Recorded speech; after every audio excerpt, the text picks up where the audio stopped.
Isang pinagpalang tanghali sa ating lahat. Magutom na po ba ang lahat? Amen. At yun nga ang isa nga po sa revelation ng bawat isa na binibigay sa atin ni Lord ngayon ay walang iba kundi tunayan natin lagi ang Diyos. Amen. At ngayon naman po ang ating pag-aralan ay sa Lucas chapter 19. Amen. Sino po ba ang nakakilala kay Zaccheo, mga kapatid? Amen. Amen. Zaccheo po ay isang pandak na tao at siya po ay isang chief collector. Siya po ay maniningil ng peace. Amen. At alam niyo mga kapatid, yung mga maniningil ng peace na yan, amen, sa panahon ito, kung ano ang kanilang mga karakteristik sa panahon ito, mga kapatid. Sabi rito, nakilala ni Zaccheo si Jesus. Pumasok si Jesus sa bayan ng Jericho at naglakad sa kabayanan. May isang tao roon, ang pangalan ay Zaccheo, isang pinuno ng mga maniningil ng buwis at siya'y mayaman. Sabi ng Panginoon, makinig ang may pandinig. Sinikap niyang makita si Jesus upang makilala kung sino ito. Ngunit sa dami ng tao, hindi niya ito makita dahil siya nga ay pandak. Kaya't patakbo siyang nauna sa daanan ni Jesus at umakyat sa isang puno ng sikamoro. Pagtapat ni Jesus sa lugar na iyon, tumingala siya kay Zaccheo at sinabi, Zaccheo, bumaba ka agad sapagkat kailangan kong tumuloy ngayon sa iyong bahay. Amen. Nagmamadaling bumaba si Zaccheo at tuwang-tuwang tinanggap si Jesus sa kanyang bahay. Lahat ng nakakita nito ay nagbulong-bulungan, nagkaroon ng tsismisan, mga kapatid. Nakikituloy siya sa isang makasalanan, sabi nila. Tumayo si Zaccheo at sinabi niya kay Jesus, Panginoon, ipamimigay ko po sa mga mahihirap ang kalahati ng aking mga kayamanan, at kung ako'y may nadayang sinuman, isasauli ko ito sa kanya ng makaapat na beses. Amen po ba, mga kapatid? Ganun kabuti ang Panginoon. Nung si Zaccheo, mga kapatid, ay pinagtagpo ng Panginoon. At nung nga, mga kapatid, ay sila ay pinagtagpo, mga kapatid, ito po ay nagkaroon ng pagbabago si Zaccheo. Amen. Nagkaroon siya ng pagsisisi sa kanyang mga kasalanan. Sapagkat wala nang pong ibang itinuturo sa atin, mga kapatid ng Diyos, kundi talikuran natin at pagsisihan ang ating mga ginagawang kasalanan. Sa turong ito, mga kapatid, sa paksang ito, ay nalalaman natin na nandito yung tinatawag na pagpapakagbaba ni Zaccheo. At nandito rin, kapatid, yung tinatawag na kahit na anong rumi mo sa paningin ng tao, kung ikaw ay handang sumunod, mga kapatid, at magpasakop sa Panginoon, ikaw ay nagiging matuwid sa paningin ng Diyos. Amen.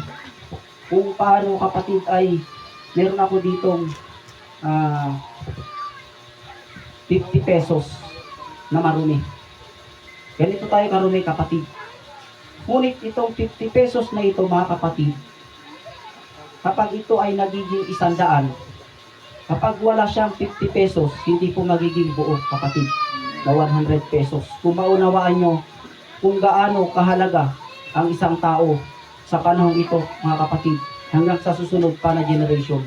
At itinuturo sa atin, kapatid ng Panginoon, kung gaano kahalaga ang pagiging isang mabuting tao na handang sumunod at handang magsisi sa harapan ng Diyos. Amen. Mga kapatid, tayo sa panahong ito, nalalaman natin na ang buhay ni Zaccheo ay ipinalik niya ito ng 4 na beses ang kanyang pagiging makasalanan. At yun nga, ang kanyang ari-arian ay binigay niya ang kanyang kalahati. ng kanyang ari-arian.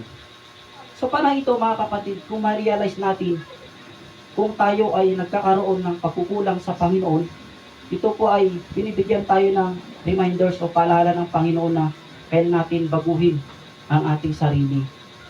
At tayo ay handang maglingkod at sumunod sa Panginoon. Amen. Na yung kung paano kapatid tayo ay kulang sa pangunawa sa panahon ito, mga kapatid. Sa oras na ito ay binigyan tayo ng pangunawa. Binibigyan tayo ng kalakasan, karunungan sa araw na ito, sa oras na ito. Kung paano yung oras natin, kung tayo ay makasalanang tao sa mundong ito, pwede tayong bumalik sa Panginoon. Katulad ng pera na ito, na tayo ay nagkaroon ng halaga sa pamamagitan ng habag ng Diyos at pagsampalataya natin sa Panginoon, nagkaroon tayo ng kahalagaan.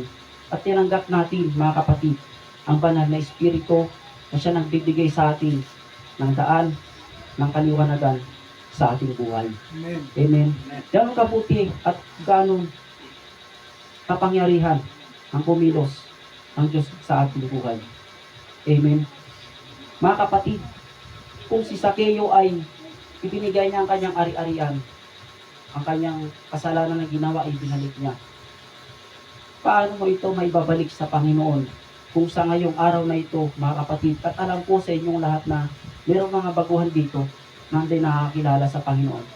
Pero sa panahon ito, mga kapatid, kung kilala mo na sa Panginoon, kung kilala mo ng Panginoon at sa dami ng nagturo dito, ng tagapagturo na inalagay ng Diyos, maaring ito ay nauunawaan mo ang tinuturo ng Panginoon.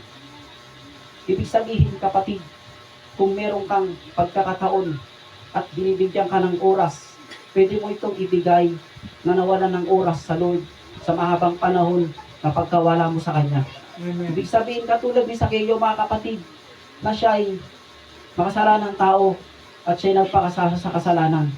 Ngunit natagpuan ito ng Diyos sa kanyang habag, sa kanyang kabutihan, mga kapatid. Nakilala niya sa Sakeo at nakita niya yung desire ni Sakeo, mga kapatid, yung puso niya, kapatid, na hindi lamang sa panlabas na yung nakakita na siya ay marumi. Ngunit sa kabila ng banda ng mga kapatid, meron siya itinatagong mabuti sa kanyang puso at handa niyang ibalik, mga kapatid, yung kanyang sinayang na oras sa Lord. Ibig sabihin, kapatid, sa panahon ngayon, ipinapaalala ng Panginoon sa atin, ano yung anibersaryo ng God's the Provider, Full Gospel Church. Ngayong oras, kapatid, ay napakahalaga sa Panginoon. Sapagkat sa revelation na ito, na itinibagay sa atin ni Lord, ay mas higit pa ito sa ginto. Ibig sabihin, time is more than gold, mga kapatid. Napakahalaga na malaman natin ang oras na buhay natin, ang bawat hininga natin. Kailangan natin itong ipagpasalamat sa Panginoon. Sa bawat pagising natin sa umaga, Lord, salamat sa kabutihan mo. Dahil ako ay nagising at binigyan mo ng panibagong pag-asa at bagong pagkakataon. Ito po ang bahagi sa akin ni revelation ni Lord sa aking buhay. Sapagkat kanina pa lamang ay napag-aralan ko na, mga kapatid, na walang ibang itinuturo sa atin ng Panginoon, kundi unahin natin lagi ang Diyos. Sumunod tayo lagi sa Diyos. Laging yun ang pinapaalala sa atin ng Holy Spirit sa buhay natin. Amen. Nasa palagay mo, mga kapatid, na kapag tayo ay sumunod sa Panginoon, poprotektahan tayo ng Panginoon, anumang palakit. Yun lagi ang tinuturo sa atin ng Panginoon. Ngunit sa bandang ito, na kahit na nalaman natin, mga kapatid, yung salita ng Diyos, lagi natin tandaan ang pagpapakumbaba sa harapan ng Diyos. At dahil nalaman mo, kapatid, ang salita ng Diyos, at ikaw ay niligtas ng Diyos sa krus ng Kalbaryo, at doon nagpuumpisa, kapatid, yung pagguguro mo bilang isang mananampalataya. Na katulad ng ginagawa namin ngayon, sa lahat ng testimony kaninang umaga, hanggang ngayon, kapatid, ito ay nagkaroon ng pagbabago. Unti-unting binabago ang buhay ni Lord. Ito ang tunay na kaligtasan. Nung ikaw ay niligtas sa maruming bagay, kapatid, na tulad ng isang basahan, ikaw ay unti-unting nililinis ng Diyos ayon sa inyong pagkatao.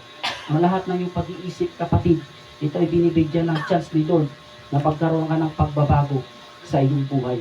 Sa panahon ito, mga kapatid, dahil nakilala mo ang Panginoon, maaaring binibintag ka ng Panginoon at huwag ka nang umalis pa sa presensya ng Panginoon sapagkat malapit na dumating ang Panginoon. Amen. Sabi nga kung ikaw kapatid ay ikaw yung hinahanap ng Diyos na kailangan magbalik sa loob at makakilala ang lahat ng mga entity. Baka ikaw na lang kapatid yung kulang na magbalik sa loob sa Diyos at magsisi. Babalik na ang Panginoon. At maaari itong krisis na ito mga kapatid ay maaari hindi na natin ito mararanasan sa hirap ng buhay. Dahil sa kabutihan ng Diyos, ito ay pinapalalagi sa atin ng Lord sa buhay nito. Maraming salamat kapatid sa inyong lahat. At tinatawagan ko po